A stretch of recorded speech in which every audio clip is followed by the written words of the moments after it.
ప్రేక్షకులకి నమస్కారం. PMC positive news కి స్వాగతం. ముందుగా ముఖ్యాంశాలు. ఆంధ్రప్రదేశ్లో పరుగులు పెట్టనున్న బుల్లెట్ రైళ్లు, తెలుగు రాష్ట్రాల్లో 2 కీలక కారిడార్లకు లైన్ క్లియర్. భారత్లో ప్రైవేట్ రంగం దూకుడు, ఆగస్టు నెలలో రికార్డ్ స్థాయి వృద్ధి.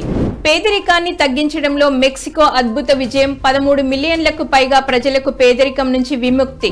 పవిత్ర చార్ధాములను దర్శించుకోవాలనుకునే భక్తుల కోసం ప్రత్యేక టూర్ ప్యాకేజీని ప్రకటించిన ఐఆర్సీటీసీ. లఖ్పతి దీదీ కార్యక్రమంతో త్రిపురలో ఆర్థిక సాధికారత సాధిస్తున్న మహిళలు. ఇక వివరాల్లోకి వెళ్తే, ఆంధ్రప్రదేశ్లో బుల్లెట్ రైళ్లు దూసుకుపోనున్నాయి. రాజధాని అమరావతి మీదుగా హైదరాబాద్ చెన్నై కారిడార్, రాయలసీమ జిల్లాల గుండా హైదరాబాద్ బెంగళూరు కారిడార్లను నిర్మించనున్నారు. హైదరాబాద్ చెన్నై మధ్య నిర్మించే బుల్లెట్ రైలు మార్గం రాజధాని అమరావతి మీదుగా వెళ్లనుంది. మొత్తం 744.5 కిలోమీటర్ల పొడవైన ఈ అలైన్మెంట్ కి ప్రాథమిక ఆమోదం లభించింది. ఏపీ పరిధిలో అమరావతి, గుంటూరు, చీరాల, ఒంగోలు, కావలి, నెల్లూరు, నాయుడుపేట, తడ వద్ద మొత్తం 8 స్టేషన్లు నిర్మించనున్నారు. తెలంగాణలో 6 స్టేషన్లు ఉంటాయి. ఈ మార్గం శంషాబాద్ నుంచి నార్కెట్పల్లి, సూర్యాపేట, ఖమ్మం మీదుగా ఏపీలోకి ప్రవేశించి సిఆర్డీఏ గుండా వెళ్తుంది. మరోవైపు హైదరాబాద్ బెంగళూరు కారిడార్ ఎక్కువగా ప్రస్తుతం జాతీయ రహదారికి సమాంతరంగా సాగుతుంది. ఈ మార్గంలో ఏపీ పరిధిలో కర్నూలు, డోన్, గుత్తి, అనంతపురం, హిందూపురం స్టేషన్లు ఉండనున్నాయి. ఈ కారిడార్లో ఏపీలో 263.3 కిలోమీటర్ల మేర రైలు మార్గం ఉంటుంది. భారతదేశ ప్రైవేట్ రంగం ఆగస్టులో రికార్డు వృద్ధిని సాధించింది. HSBC flash India composite PMI output index 65.2కు చేరుకుంది. కొత్త ఆర్డర్లలో గణనీయమైన పెరుగుదల, అలాగే దేశీయ, అంతర్జాతీయ మార్కెట్ల నుండి బలమైన డిమాండ్ వల్ల సాధ్యమైంది.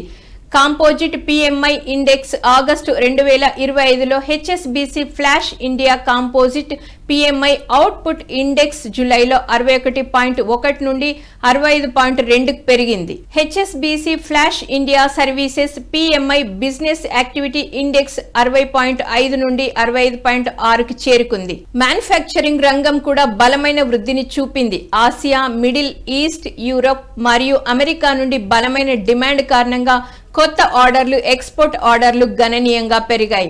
సర్వీస్ రంగంలో ఎక్స్పోర్ట్ ఆర్డర్లు 11 నెలల గరిష్ట స్థాయికి చేరుకున్నాయి. ఈ వృద్ధి ఉపాధి సృష్టికి దారితీసింది. సర్వీస్ అలాగే మ్యానుఫ్యాక్చరింగ్ రంగాలలో ఫుల్ టైం, పార్ట్ టైం ఉద్యోగాలు పెరిగాయి. పవిత్ర చార్ధాములను దర్శించుకోవాలనుకునే భక్తుల కోసం ప్రత్యేక టూర్ ప్యాకేజీని ప్రకటించింది ఐఆర్సీటీసీ.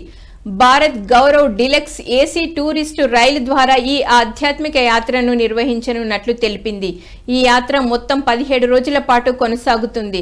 సెప్టెంబర్ 5న ఢిల్లీలోని సఫ్దర్జంగ్ రైల్వే స్టేషన్ నుంచి ఈ ప్రత్యేక రైలు బయలుదేరుతుంది. ఈ టూర్లో ఉత్తరాన బద్రీనాథ్, తూర్పున పూరి జగన్నాథ్, దక్షిణాన రామేశ్వరం, పశ్చిమాన ద్వారకా క్షేత్రాలు దర్శిస్తారు. వీటితో పాటు రిషికేశ్, వారణాసి, నాసిక్, పూణే వంటి ఇతర ముఖ్య పుణ్యక్షేత్రాలను కూడా దర్శించుకునే అవకాశం కల్పించారు. ఢిల్లీ, సఫ్దర్జంగ్, గజియాబాద్, మీరట్ సిటీ, ముజఫర్ నగర్ స్టేషన్లో ఈ రైళ్లు ఎక్కేందుకు సౌకర్యం ఉంది. రైలు ప్రయాణ ఛార్జీలు, ఏసీ హోటల్లో బస, శాకాహార భోజనం, యాత్రా స్థలాలు సందర్శించుకునేందుకు ఏసీ వాహనాల సౌకర్యం, ట్రావెల్ ఇన్సూరెన్స్ వంటివి ఈ ప్యాకేజ్లో ఉన్నాయి.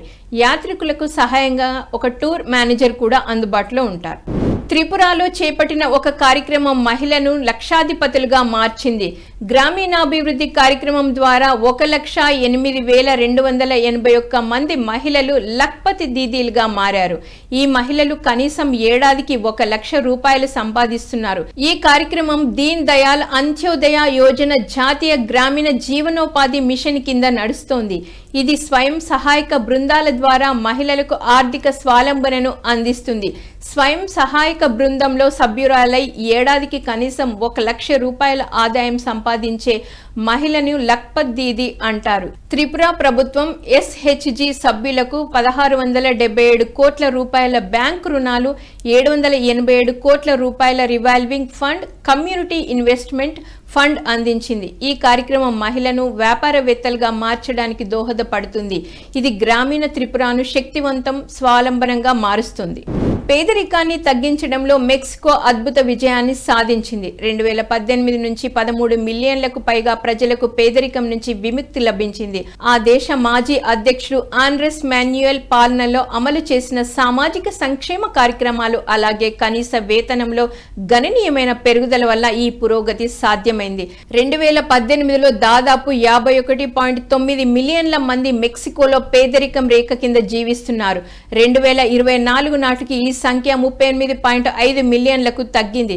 అలాగే తీవ్ర పేదరికం కూడా 9 మిలియన్ల నుంచి 7 మిలియన్లకు తగ్గింది. ఆమ్లో ప్రభుత్వం అనేక సంక్షేమ కార్యక్రమాలను ప్రవేశపెట్టింది. 18.29 ఏళ్ల వయసు గల యువతకు ఉద్యోగము, చదువు లేని వారికి నెలవారీ జీతము, వైద్య బీమాను అందిస్తుంది. 65 ఏళ్లు పైబడిన పురుషులకు, 60 ఏళ్లు పైబడిన మహిళలకు పెన్షన్ అందిస్తుంది. వృద్ధులకు ఉచిత ఆరోగ్య సంరక్షణ, విద్యార్థులకు స్కాలర్షిప్లు, వికలాంగులకు నగదు బదిలీ, ఒంటరి తల్లులకు ఆర్థిక సహాయం వంటివి అందిస్తుంది. ఈ కార్యక్రమాలు 30 మిలియన్ల కుటుంబాలకు ప్రత్యక్షంగా ప్రయోజనం చేకూర్చాయి.